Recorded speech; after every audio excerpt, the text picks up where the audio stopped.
नेपाली सेनाको पक्षमा जहिले पनि वकालत गरिराख्ने व्यक्तिहरूलाई समेत नेपाली सेनाको भूमिका शङ्कास्पद हुन थाल्यो है भन्नुपर्ने अवस्थामा किन पुर्याइयो?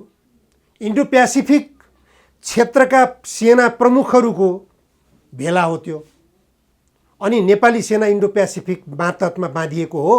नेपाली सेनाका प्रधान सेनापति अमेरिका भ्रमण गरेर आउनुभयो। उहाँको एजेन्डा के थियो? नेपाली सेना यसरी विवादमा आउने गरी काम गर्नुहुन्छ? प्रभुराम शर्माको एकलौटी संस्था हो नेपाली सेना भनेको। नेपाली सेना एउटा सैनिक सङ्गठन हो, देशको सबैभन्दा महत्त्वपूर्ण सुरक्षा अङ्ग हो। त्यो महत्त्वपूर्ण सुरक्षा अङ्गको जिम्मेवार व्यक्ति हुँ भन्ने हिसाब किताबले एउटा व्यक्तिगत रूपमा नाच्न खोज्ने कि त्यो सङ्गठनको गरिमा पनि राख्ने?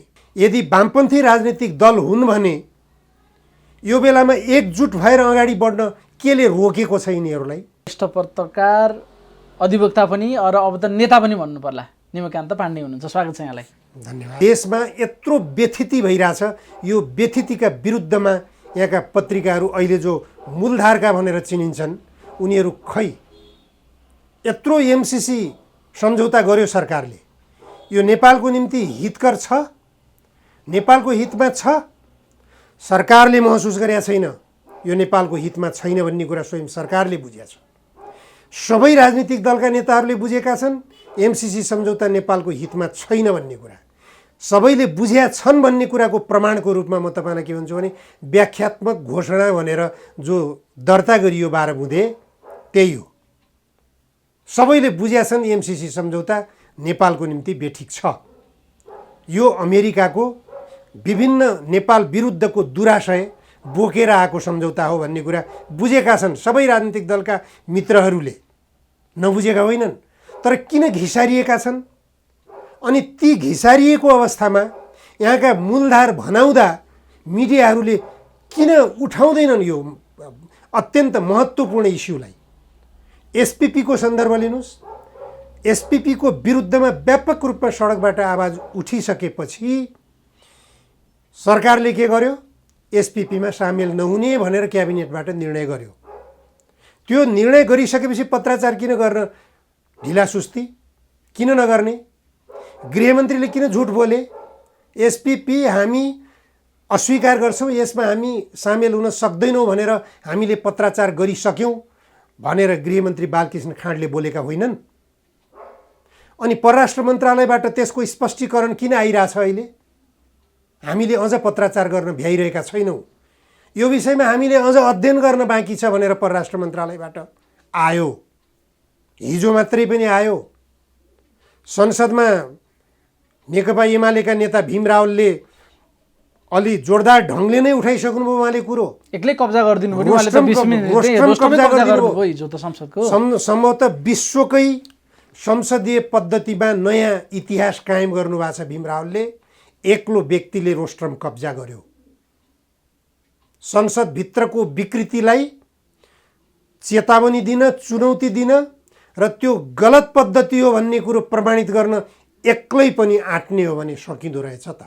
एउटा नयाँ मानक स्थापित भयो हिजो दाइ, स्थापित गरेको छ एक सिङ्गो एकजना व्यक्तिले पनि, होइन? हेर्नुहोस्, तपाईँ तत्कालीन नेकपा एमालेका महासचिव मदन कुमार भण्डारीले 8 घण्टासम्म रोस्ट्रम कब्जा गर्नुभएको थियो। 8 घण्टा। के विषयमा? राष्ट्रियताको मुद्दालाई उजागर गर्नुभएको थियो उहाँले। कुन मुद्दा? टनकपुर सम्बन्धमा। टनकपुर सन्धि कि सम्झौता? विवाद यति हो। गिरिजाप्रसाद कोइरालाले सहमति गरेर आए, त्यसलाई सम्झौताको रूपमा व्याख्या गर्न खोजे। 2/3 बहुमत आवश्यक पर्ने कुरा हो, यो सम्झौता हुन सक्दैन, यो सन्धि हो। यो गिरिजाप्रसाद कोइराला एउटा प्रधानमन्त्रीले गएर गर्न पाउने विषय होइन भनेर मदन भण्डारीले 8 घण्टासम्म रोस्ट्रम घेर्नु भएको हो। त्यो इतिहासबाट प्रशिक्षित नेकपा एमालेका नेताहरूले अहिले के गरिराख्नु भएको छ? मदन भण्डारीका अनुयायी हौँ, हामी जनताको बहुदलीय जनवादका अनुयायी हौँ भन्नेहरूले अहिले राष्ट्रियताको मुद्दालाई कहाँ छोड्नुभयो? फरक्क फर्केर हेर्नुपर्छ पहिले इतिहास। मदन भण्डारीले बोलेका अभिव्यक्तिहरू अहिले पनि अडियो भिडियोमा जताततै सुन्न देख्न पाइन्छ। पुस्तकहरूमा पढ्न पाइन्छ। भनेको हिजो भीमरावले जे गर्नुभयो संसदमा त्यो प्रशंसनीय छ, त्यो एकदमै राम्रो विषय हो एकदमै भन्ने ठाउँमा तपाईँ हुनुहुन्छ हैन? हिस्टोरिकल हो। म त के भन्छु भनेदेखि राष्ट्रियताको सवालमा, राष्ट्रिय स्वाधीनताको सवालमा भीमरावलाई सर्वत्र अभिनन्दन गरिनुपर्छ। भीमरावले त्यसरी एउटा अभिनन्दन पाउने काम गरेका छन् राष्ट्रिय स्वाधीनताको सवालमा। इतिहास कायम गरेका छन् उनले। किन पत्राचार गरेका छैनौ? क्याबिनेटबाट निर्णय गरियो भनेर प्रचार गर्यौ। गृहमन्त्रीले पत्राचार भइसक्यो भन्ने, परराष्ट्र मन्त्रालयले पत्राचार भएको छैन हामी अध्ययन गर्दै, क्याबिनेटले निर्णय गरिसकेपछि के को अध्ययन? निर्णय गरिसक्यो नि, फसाउन खोज्ने देशलाई। अझ यही एसपीपी सम्झौताको सन्दर्भमा तपाईँलाई अर्को कुरा भनौँ, अहिलेका हाम्रा नेपाली सेनाका प्रधान सेनापतिको अस्ट्रेलिया भ्रमण हुँदैछ। किन? के को लागि? सरकारले उहाँको भ्रमणलाई अनुमोदन गरिसक्यो। नेपालको प्रमुख सुरक्षा अङ्ग हो। त्यही प्रमुख सुरक्षा अङ्गमाथि औँला उठाउन पर्ने परिस्थितिको सृजना किन गरिया छ? हामी जत्तिको नेपाली सेनाको पक्षमा जहिले पनि वकालत गरिराख्ने व्यक्तिहरूलाई समेत नेपाली सेनाको भूमिका शङ्कास्पद हुन थाल्यो है भन्नुपर्ने अवस्थामा किन पुर्याइयो? इन्डो प्यासिफिक क्षेत्रका सेना प्रमुखहरूको भेला हो त्यो, अनि नेपाली सेना इन्डो प्यासिफिक मातहतमा बाँधिएको हो। के भइरहेछ देशमा? किन यो प्रष्टीकरण आउँदैन? नेपाली सेनाका प्रधान सेनापति अमेरिका भ्रमण गरेर आउनुभयो। उहाँको एजेन्डा के थियो? किन जानुभयो उहाँ? नेपाली जनतालाई जानकारी गराउनु पर्दैन? किन जानुभयो, किन आउनुभयो, त्यहाँ के गर्नुभयो, त्यो विषयमा अहिलेसम्म पनि कुनै अनि जानकारी दिएर उहाँले स्पष्टीकरण दिनुभएको छैन। नेपाली जनताको आस्थाको धरोहर नेपाली सेना यसरी विवादमा आउने गरी काम गर्नुहुन्छ? के प्रभुराम शर्माको एकलौटी संस्था हो नेपाली सेना भनेको? नेपाली सेना एउटा सैनिक सङ्गठन हो, देशको सबैभन्दा महत्त्वपूर्ण सुरक्षा अङ्ग हो। त्यो महत्त्वपूर्ण सुरक्षा अङ्गको जिम्मेवार व्यक्ति हुँ भन्ने हिसाब किताबले एउटा व्यक्तिगत रूपमा नाच्न खोज्ने कि त्यो सङ्गठनको गरिमा पनि राख्ने, त्यो गरिमालाई पनि ख्याल गर्ने? यो गम्भीरतातर्फ न त नेपाली सेनाको प्रमुख जान खोज्नु भएको छ, न त यसलाई सरकारमा रहेका राजनीतिक दलका नेताहरूले गम्भीरतापूर्वक लिन सक्नु भएको छ। यो देशको निम्ति वास्तवमा दुर्भाग्यपूर्ण हो। न त मिडिया क्षेत्रबाट नै यो कुरो उठिराखेको छ, देख्नु भएकै छ तपाईँले। किन उठाउँदैनन् त मिडियाहरूले? किनभने व्यवसाय डुब्छ, व्यापार डुब्छ उहाँहरूको। तपाईँले त व्यापारिक पत्रकारिता भनिसकेपछि जहाँ नाफा घाटाको विषय हुन्छ, बस के चिजले नाफा हुन्छ त्यो गर्छन्, जे चिजले घाटा हुन्छ त्यो विषय गर्दैनन्। यसमा प्रोफेसनलिजमको कुनै गुन्जाइस छैन। तपाईँले खोजेर हिँड्नुभयो भने पनि नाम चलेका जो मिडियाहरू छन् हाम्रा, चाहे प्रिन्ट मिडिया हुन्, चाहे टेलिभिजन हुन्, चाहे अनलाइन हुन्, यिनीहरूको एउटा न एउटा कुनै न कुनै कोणबाट विभिन्न ठाउँबाट विज्ञापन पाउने निकायहरूबाट केही सम्झौता भइराखेका छ, लेनदेनका कुरा भइराखेका छन्।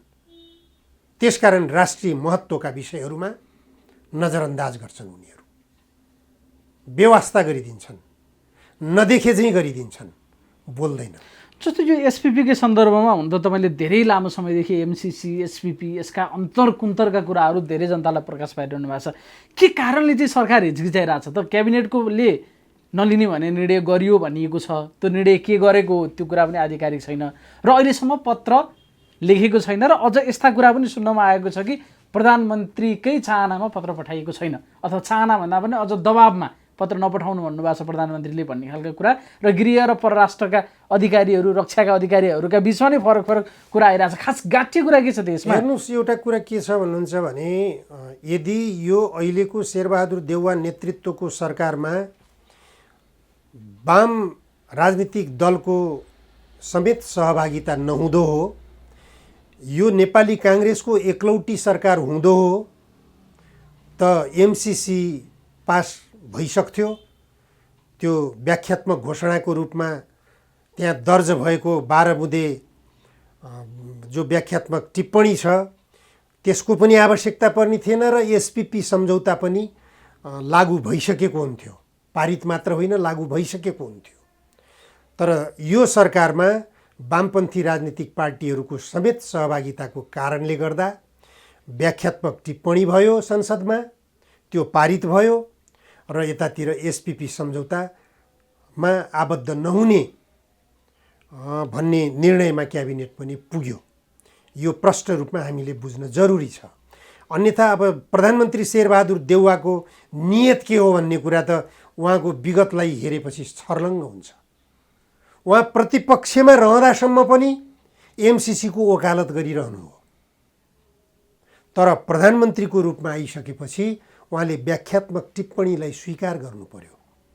यसैबाट बुझ्न सकिन्छ शेरबहादुर देउवाको नेतृत्वको सरकारमा माओवादी केन्द्र, एकीकृत समाजवादी लगायतका राष्ट्रिय जनमोर्चा लगायतका राजनीतिक दलका नेताहरूको सहभागिताले गर्दा उहाँलाई एमसीसी सम्झौतामा व्याख्यात्मक टिप्पणी राखेर अगाडि बढ्न पर्ने। भने भोलि फेरि कुनै न कुनै बिन्दुमा एसपीपीलाई अगाडि बढाउनै शेरबहादुर देउवा चाहन्छन् भन्ने सन्देश अहिलेको जस्ता खालको घटनाक्रम अगाडि बढ्दैछ त्यसले बुझ्न सकिन्छ। नेपाली काङ्ग्रेसको एकलौटी सरकार बन्यो। अब अहिले चुनाव हुँदासम्म यो पारित हुँदैन, हेर्नुहोस्, यो पारित गर्ने हिम्मत छैन शेरबहादुरजीको पनि।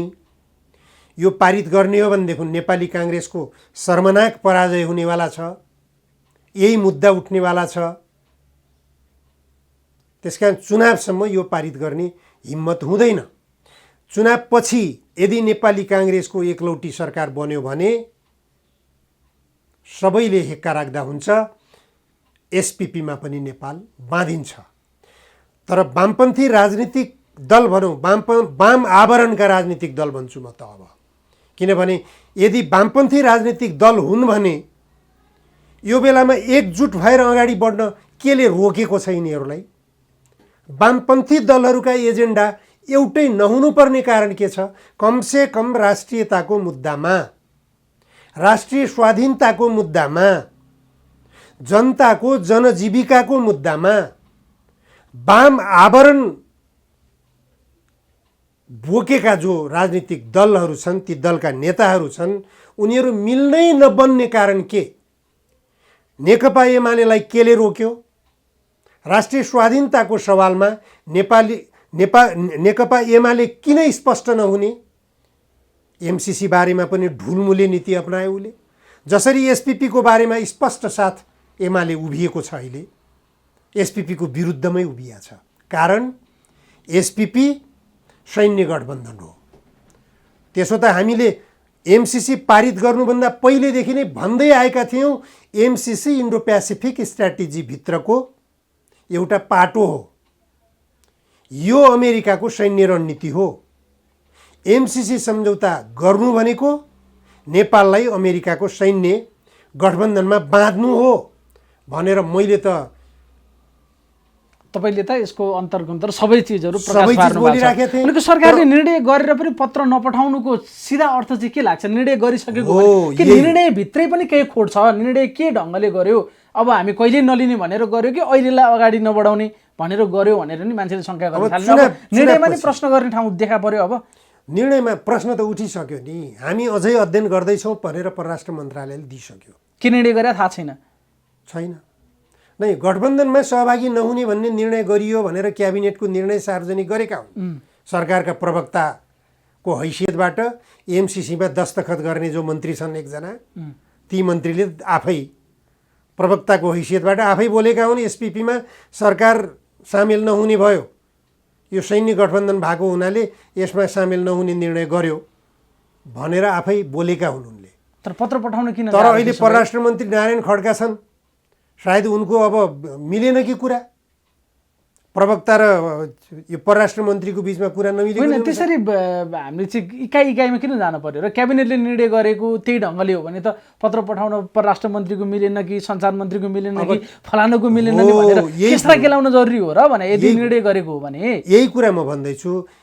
यदि क्याबिनेटले निर्णय गरिसकेको हो भने परराष्ट्र मन्त्रालयले के अध्ययन गर्ने हो? हामी पत्राचार गर्नको निम्ति अध्ययन गर्दैछौँ रे, अब कति समय लाग्ने हो? पत्राचार गर्नको निम्ति एसपीपीलाई अध्ययन गर्न क्याबिनेटले निर्णय गरिसकेपछि के को लागि अध्ययन, के अध्ययन? अर्को कुरो पत्राचार गर्न कति दिन अध्ययन गर्नुपर्ने हो, अवधि कति हो, के अध्ययन गर्ने हो फेरि? सामेल नहुने भनेर क्याबिनेटले निर्णय गरेको नै लामो समय बितिसक्यो त, 1 महिना 1.5 महिना भइसक्यो। स्पष्ट हुनु पर्दैन? अनि फेरि क्याबिनेटले गरेको निर्णयलाई अध्ययन गर्ने हैसियत एउटा मन्त्रालयले राख्छ र के हुन्छ यस विषयमा? क्याबिनेट निर्णय गर्छ, मन्त्रालय अध्ययन गर्दैछु भन्छ, यो त सिधै मान्छेको आँखामा छारो हाल्ने कुरा भएन र? यही कुरालाई उठाएर भीम रावलले प्रधान सेनापति प्रभुराम शर्मालाई समेत अगाडि राखेर परराष्ट्र मन्त्री नारायण खड्कालाई र्याख पार्नु भएन सार्वजनिक लेखा समितिमा, अन्तर्राष्ट्रिय सम्बन्ध समितिमा। संसदको रोस्ट्रममा पनि उहाँले बोल्नु होइन यो कुरा। जवाब दिनु पर्दैन परराष्ट्र मन्त्रीले, प्रधानमन्त्रीले जवाब दिनुपर्ने मुद्दा होइन यो देशकै महत्त्वपूर्ण सवाल भएको हुनाले र सरकारको पनि नैतिकताको कुरो हो कि यो निर्णय गरिसकेको कुरो परराष्ट्र मन्त्रीले अध्ययन गर्दैछु भन्न पाउँछ? सरकारले पनि यसमा चासो राखेर यसलाई पन्छाउन प्रयास गर्नुपर्ने हो, यसलाई निष्कर्षमा पुर्याउन प्रयास गर्नुपर्ने हो। लज्जा छैन, न सरकारलाई लज्जा छ, न संसदलाई लज्जा छ। कुनै निकायले एउटा यो गर्दाखेरि यस्तो हुन्छ भने नैतिक जिम्मेवारी लिनुपर्ने ठाउँ तर यो बिचमा गृहमन्त्रीले त हामीले पत्र पठाइसक्यौँ भनेर झुटो पो बोलेछन् है? पुरै झुटो। गृहमन्त्री जस्तो ओदामा बसेको मान्छेले हामीले पत्र पठाइसक्यौँ भनेर भन्छ, अर्कोले पठाएको छैन भन्छ। अब गृहमन्त्रीले त्यो बोलेको सुन्दा बित्तिकै मैले एउटा अन्तर्वार्तामा बोलेको थिएँ, पत्र सार्वजनिक गर्नु पर्यो नि त। हुन त यिनी नैतिकतै नभएका पात्रहरू छन्। अहिले हेर्नुहोस्, तपाईँको प्रधानमन्त्री शेरबहादुर देउवा र सत्ता गठबन्धन दलका प्रमुख पात्र नेकपा माओवादी केन्द्रका अध्यक्ष प्रचण्डले संयुक्त दस्तखत गरेर एमसिसीमा प्रतिबद्धता जनाएको पत्र अहिलेसम्म सार्वजनिक भएको छैन, पढ्नै पाइएको छैन। त्यो के छ के छ त्यस्ता गोप्य पत्र अरू कति पठाएको होला? खालि त्यो विषय त बाहिर आयो नि, देउवाले प्याट्टै एक दिन हामीले त चिठी नै पठाएको छौँ भनेर बोलेर न विषय आयो बोले। भनेपछि त्यो बेलासम्म त गोप्य राखेको थिए। प्रचण्डले त्यस्ता कुरा अझै कति गोप्य होलान् भनेर आशंका प्रचण्डले आफ्नो तर्फबाट त्यो पत्रलाई सार्वजनिक गरिदिने, अथवा यो अहिलेको एसपिपी सवालमा प्रचण्डले अलिकति जोरदार ढङ्गले आवाज उठाइदिने, यस्ता जो राष्ट्रियतासँग जोडिएका अत्यन्त संवेदनशील विषयहरू छन्, यी विषयहरूमा प्रचण्डले जनताको भावनाको प्रतिनिधित्व हुने गरी, जनताको मन छुने गरिकन उहाँले आफ्नो केही हैसियत देखाउन सक्नुपर्ने हो। तर कुन्नी किन उहाँ मौन हुनुहुन्छ, उहाँ किन चुप हुनुहुन्छ, किन बोल्नुहुन्न उहाँ? यो नै सबभन्दा अनौठो कुरो हो। प्रचण्ड पनि कहीँ न कहीँ परिबन्धमा छन् भन्ने, परिबन्धमा हुनुहुन्छ भन्ने कुरो त्यो त एमसिसीदेखिकै यसको श्रृङ्खलाहरू हेर्ने हो भने त्यो आशंका गर्न सकिन्छ। एमसिसी मात्रै किन, तपाईँको मैले त यो जब उहाँहरू शान्ति प्रक्रियामा आउनुभयो, शान्ति प्रक्रियामा आएपछि बालुवाटारबाट 23 बुँदे तपाईँको के सम्झौता पत्र भनेर 23 बुँदे सम्झौता सहमति पत्र भनेर सार्वजनिक गर्नुभयो। त्यो 23 बुँदे सहमति पत्रमा आप्रवासीहरूलाई नेपाली नागरिकता उपलब्ध गराउने भनेर लेखियो। त्यो राष्ट्रघातको बीजारोपण भनेर लेखेँ मैले, मेरो जनधारणा साप्ताहिकमै लेख्यौँ। अब त्यसपछि 40 लाख विदेशी नागरिकहरूले नागरिकता लिए भन्ने कुरो सुनिएकै हो। संविधान सभाको चुनावमा जानुभन्दा पहिले, चुनावको घोषणा हुनुभन्दा पहिले विदेशी नागरिकहरूलाई नागरिकता दिलाउनको निम्ति त्यत्रो कसरत गरियो र त्यो कसरतमा प्रचण्ड किन प्रयोगमा आउनुभयो? यो गम्भीर प्रश्न उठ्यो त्यो बेला। तर पार्टीभित्र फुट्या थिएन नि त पार्टी उहाँहरूको, एक ढिक्का थियो। कुनै नेताले यो विषयमा पार्टीभित्र जबरजस्त ढङ्गले कुरा उठाएको सुनिएन। पछि पार्टी फुट्यो, फुट्दाखेरि पनि यो मुद्दा त्यति उजागर भएन जो उजागर हुनुपर्थ्यो। त्योभन्दा पहिले तपाईँ राजा वीरेन्द्र हुँदैखेरि नेपाली काङ्ग्रेस र नेकपा एमाले नागरिकता सम्बन्धी विधेयकलाई अर्थ विधेयकको जामा लगाएर संसदबाट पारित गरेर पठाथे लालमोहरको लागि। वीरेन्द्रले नागरिकता विधेयकलाई अर्थ विधेयकको रूपमा स्वीकृत गर्न मिल्छ मिल्दैन, स्वीकार गर्न सकिन्छ सकिन्न भनेर सर्वोच्च अदालतसँग परामर्श, उहाँले कानुनी परामर्श माग्नुभयो। सर्वोच्च अदालतले नागरिकता विधेयकलाई अर्थ विधेयकको रूपमा लिन मिल्दैन भनेर जवाब दिएपछि वीरेन्द्रले संसदमा फिर्ता पठाइदिनु भयो र भारतको स्वार्थमा, भारतीय सरकारको स्वार्थमा लागू गर्न खोजिएको, त्यो बेलै लागू गर्न खोजिएको गणतन्त्र नआउँदै अथवा माओवादी युद्धमा छँदैको अवस्थाको कुरा गर्दैछु मैले। त्यो बेला नै नेपाली काङ्ग्रेस र नेकपा एमाले नागरिकता नीतिलाई यही रूपमा, जुन रूपमा अहिले घिसारिँदैछन् क्रमिक रूपमा, एकपटक संविधान सभाको चुनाव अगावै घिसारिएका छन्, फेरि अहिले घिसारिँदैछन्।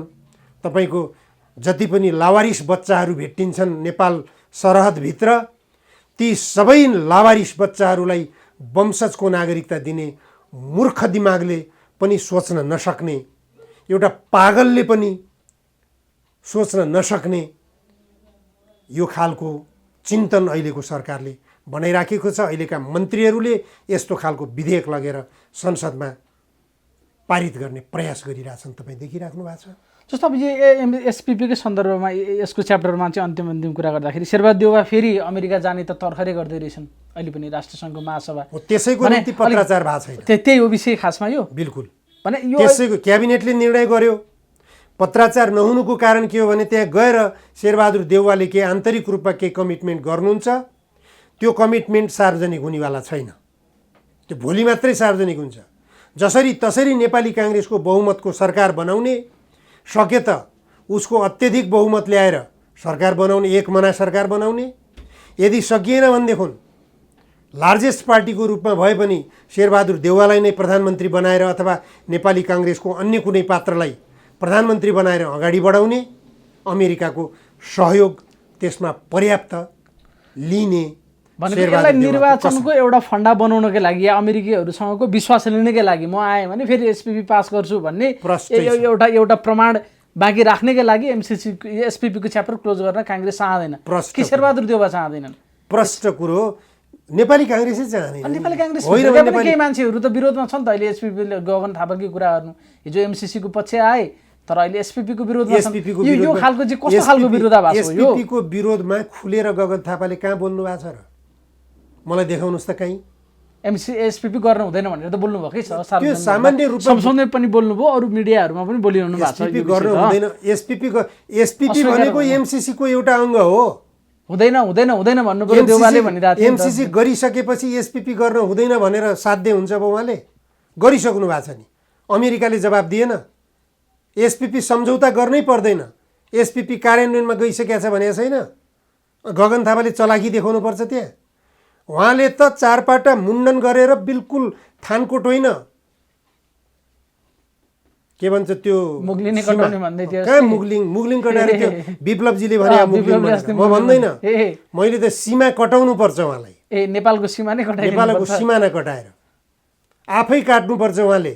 यदि नैतिकता छ भने, नैतिक धरातलमा अलिकति पनि उभिने हो भने, एमसिसी पास भयो भने त्यो एमसिसीको बहानामा अमेरिकी सेना नेपालमा आइपुगे भने म नेपाली नागरिक हुँ, मेरो नागरिकता हरण गरिदिनु, खारेज गरिदिनु, मेरो चारपाटा मुडेर मलाई थानकोट कटाइदिनु भनेर भन्नुभएको थियो। थानकोट कटाएर मात्रै हुँदैन, सीमा कटाउनु पर्छ।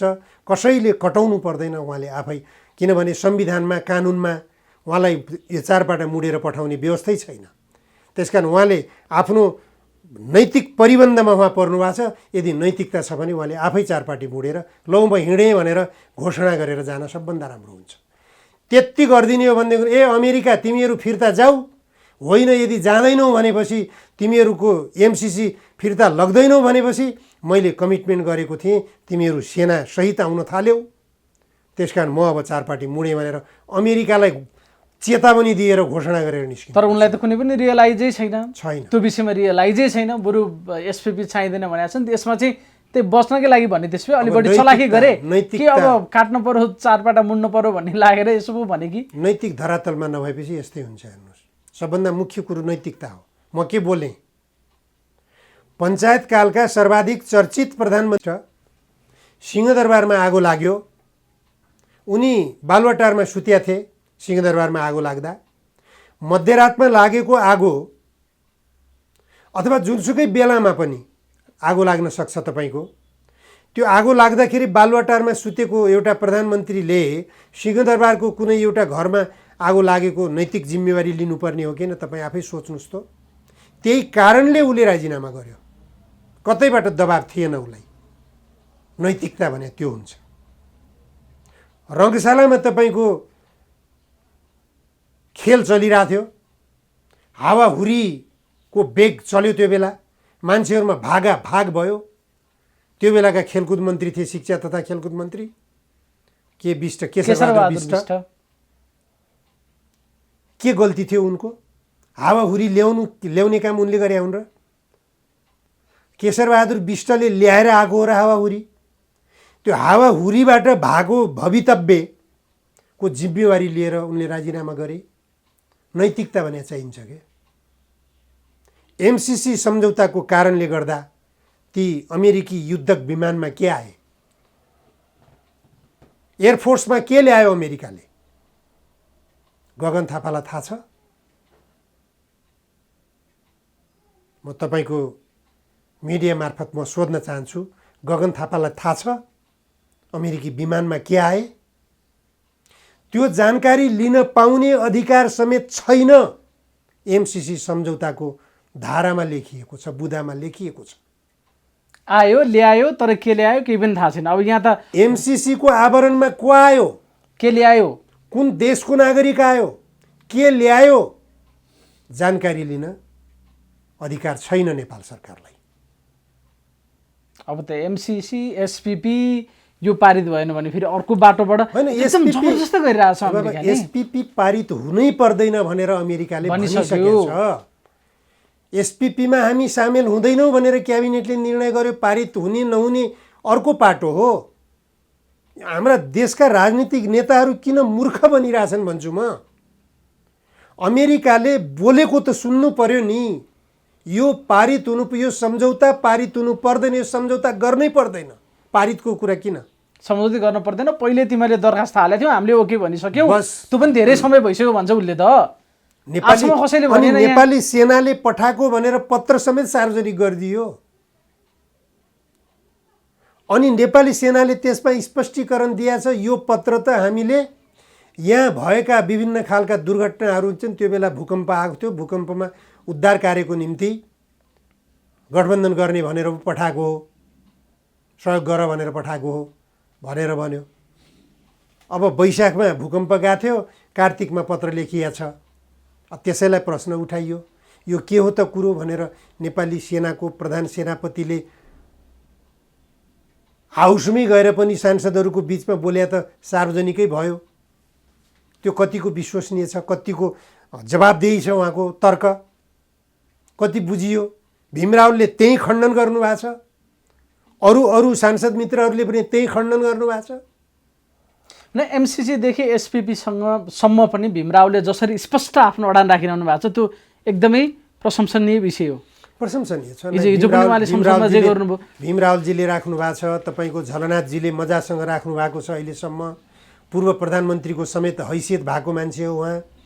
त्यही कारणले नेकपा एमाले फुटेको पनि दृष्टान्त देखिएकै छ।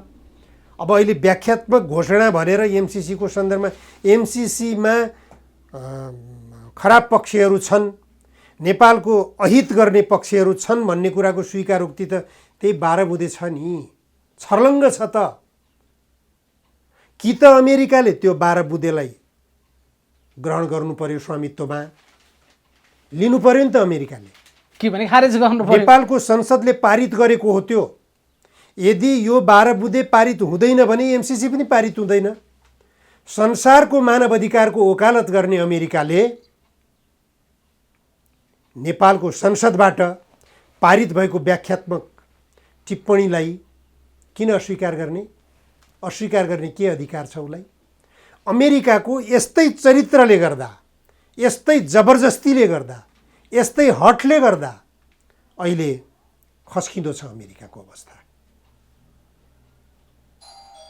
उसको उद्देश्य के हो भन्ने कुरा त हामीले बुझेका छौँ नि, छर्लङ्ग छ।